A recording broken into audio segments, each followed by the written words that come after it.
Nama saya Jenny G. Selchen. Saya akan membentangkan tugasan individu saya yang bertajuk Agensi Penguatkuasaan Undang-Undang dalam merealisasikan Perlembagaan Malaysia di subjek GMGA 2013 Perlembagaan Malaysia. Pengenalan. Perlembagaan merupakan sebuah dokumen yang mengandungi satu set hak, susunan peraturan, prosedur yang mengawal hubungan antara autoriti awam sesebuah negara dan rakyat. Dalam konteks Perlembagaan Malaysia Ketinggian dan Keagungan, perlembagaan ini ditekankan di dalam Perkara 4-1 Perlembagaan Persekutuan yang mengisytiharkan perlembagaan sebagai undang-undang tertinggi persekutuan. Perlembagaan adalah satu instrumen yang melahirkan institusi atau kuasa-kuasa di dalam sesebuah negara.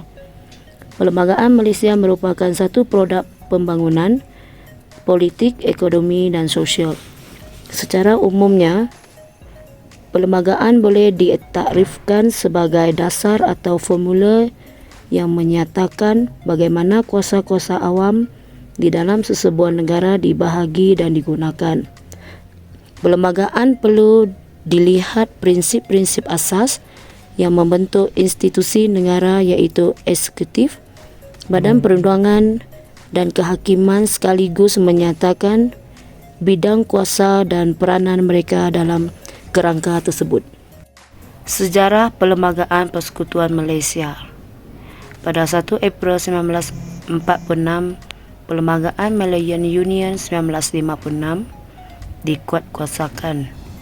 1 Februari 1948, Persekutuan Tanah Melayu telah dibentuk secara rasmi. Pada tahun 1951, sistem separa menteri telah diperkenalkan dalam Majlis Undangan, melatih penduduk Tanah Melayu ke arah pembentukan kerajaan sendiri. Pada tahun 1953, satu jawatan kuasa wakil telah dilantik untuk mempertimbangkan isu komposisi pelbagai badan perundangan dan pengenalan pilihan raya yang bersifat demokrasi. Pada tahun 1954 dan 1955, Pindaan Perjanjian Persekutuan Tanah Melayu 1954 telah diluluskan untuk memindah kuasa 36 Perjanjian Persekutuan yang selanjutnya telah merealisasikan pilihan raya pertama pada bulan Julai 1955 menyaksikan kemenangan Parti Perikatan yang menawan 51 kerusi.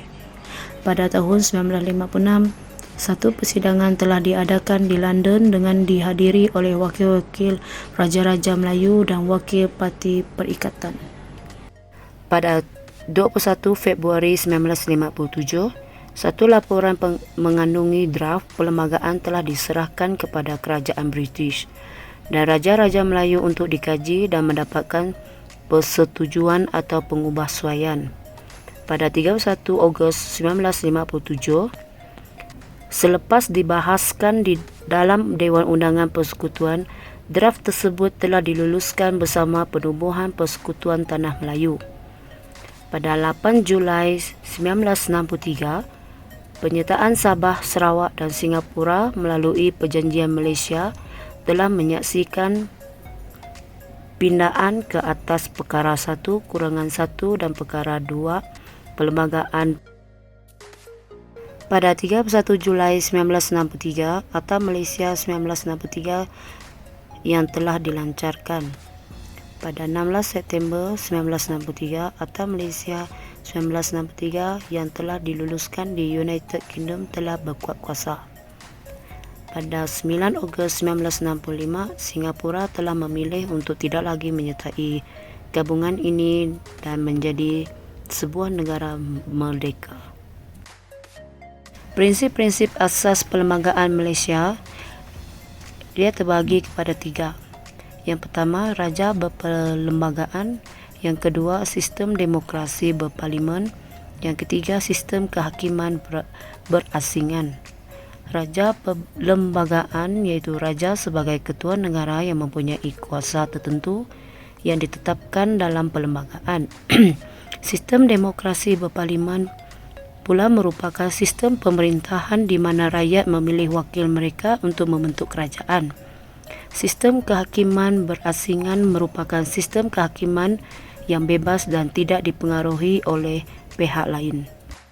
Kandungan Perlembagaan Malaysia. Perlembagaan Persekutuan Malaysia mengandungi 199 peruntukan yang juga disebut sebagai perkara, dan peruntukan kecil yang merupakan sebahagian daripada perkara dikenali sebagai fasal. Peruntukan-peruntukan ini dibahagikan kepada 15 bahagian. Agensi-agensi penguatkuasaan undang-undang. Di sini saya telah pilih 4 agensi. Yang pertama, Polis Diraja Malaysia. Yang kedua, Jabatan Imigresen Malaysia. Yang ketiga, Agensi Penguatkuasaan Maritim Malaysia. Yang keempat, Jabatan Kastam Diraja Malaysia. Polis Diraja Malaysia iaitu PDRM. Sejarah sistem kepolisan moden dan sistematik di Malaysia bermula dengan penguatkuasaan Piagam Keadaan di Pulau Pinang pada 25 Mac 1807 yang diperkenalkan oleh King George III dengan pemisahan kuasa kehakiman daripada kuasa perundangan, seterusnya membawa kepada penubuhan sebuah pasukan polis yang diketuai oleh Encik James K. Magee. Peruntukan di bawah perkara 140, Perlembagaan Persekutuan berkenaan Suruhanjaya Pasukan Polis merupakan peruntukan induk dan perincian bidang tugas, kuasa dan tanggungjawab pasukan polis dijelaskan oleh Akta Polis 1967 Akta 344. Seksyen 20 Akta Polis iaitu tugas-tugas dan kuasa-kuasa pegawai polis. Seksyen 21 ialah tugas mengatur, mengawal dan menjaga lalu lintas di jalan awam. Jabatan Kastam Diraja Malaysia JKDM. Menjelang 1937, Jabatan Kastam dan Excise Negeri Selat ditubuhkan dengan rasminya. Jabatan Kastam Diraja Malaysia memberi kemudahan dalam pelbagai bentuk insentif dan fasilitasi kepada sektor perindustrian serta perdagangan dengan tujuan menjana ekonomi negara selaras dasar kerajaan. Jabatan Kastam Diraja Malaysia menjalankan fungsi dan peranan memacu pertumbuhan ekonomi negara, memelihara keselamatan negara dan kesejahteraan rakyat. Aktiviti pegawai kastam dikendalikan oleh satu badan yang dipanggil Government Monopolies yang diberi kuasa untuk mengeluarkan lesen mengimport, memproses dan menjual barangan tertentu seperti candu, tembakau, arak, rokok dan macis. Pegawai kastam juga bertanggungjawab mengeluarkan segala peraturan-peraturan yang berhubung dengan hal ehwal kastam menurut peruntukan kuasa yang ada pada Seksyen 138 Ordinan Kastam 1952.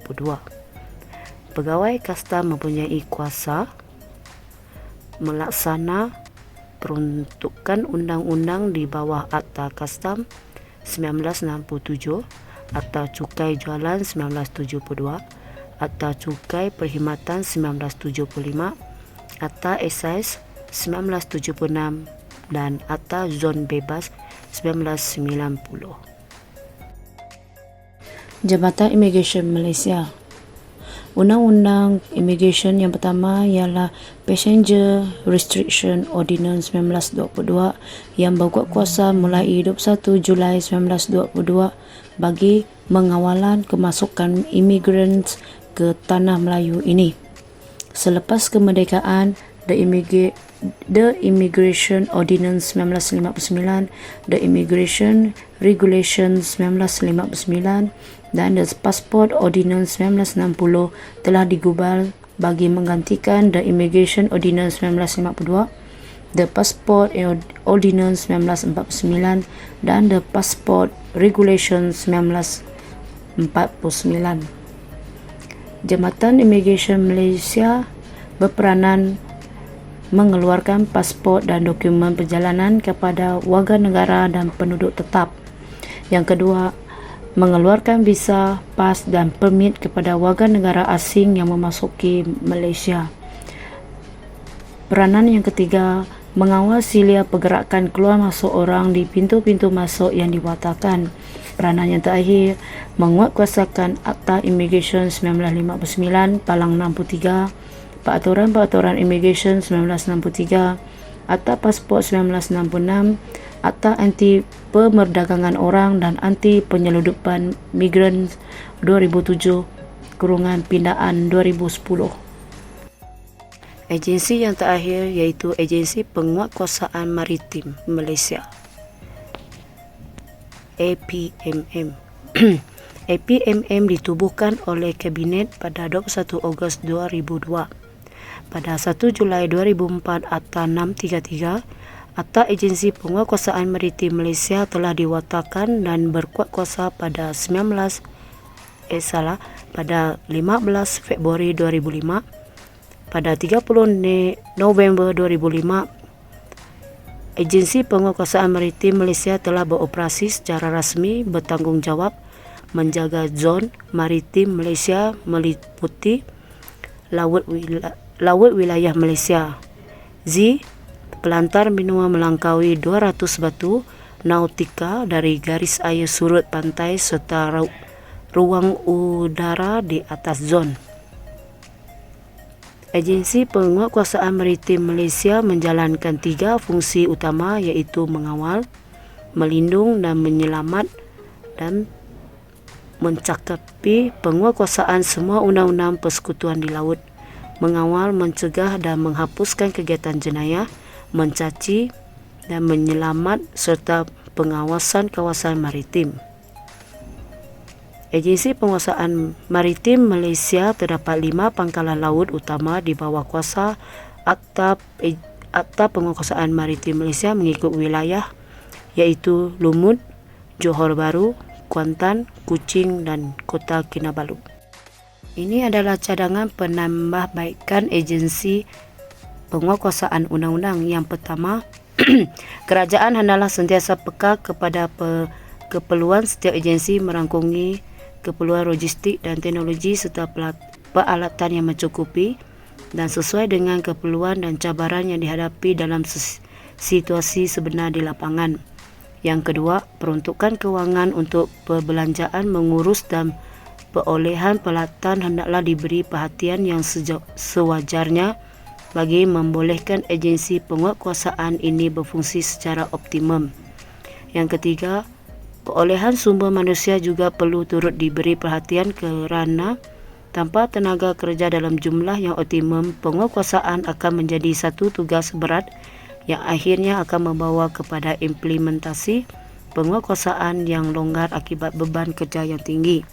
Yang terakhir, pihak-pihak berkepentingan yang merupakan pengubah dasar dan undang-undang negara perlu menggariskan bidang kuasa yang jelas bagi setiap agensi penguatkuasaan bagi mengelakkan pertindihan tugas yang merupakan satu bentuk pembaziran sumber. Kesimpulan, Perlembagaan Persekutuan Malaysia merupakan satu bentuk undang-undang tertinggi di negara ini dan merupakan manifestasi kerjasama dan permufakatan yang telah terbentuk sekian lama dalam kalangan rakyat berbilang kaum di negara ini. Perlembagaan menjamin perlindungan, kebebasan dan hak-hak rakyat merupakan susunan peraturan, kuasa dan prosedur yang mengawal hubungan antara autoriti awam dalam sesebuah negara dan antara autoriti awam dengan rakyat. Ianya menjadi panduan bagi setiap keputusan kerajaan dan menjadi pedoman ketertiban setiap rakyat. Ketinggian dan keseluruhan perlembagaan dikukuhkan oleh agensi-agensi penguatkuasaan yang menguatkuasa undang-undang dan peraturan yang terbit daripada peruntukan-peruntukan di dalam perlembagaan bagi menjamin kestabilan dan kemakmuran negara. Sekian pembentangan saya. Terima kasih.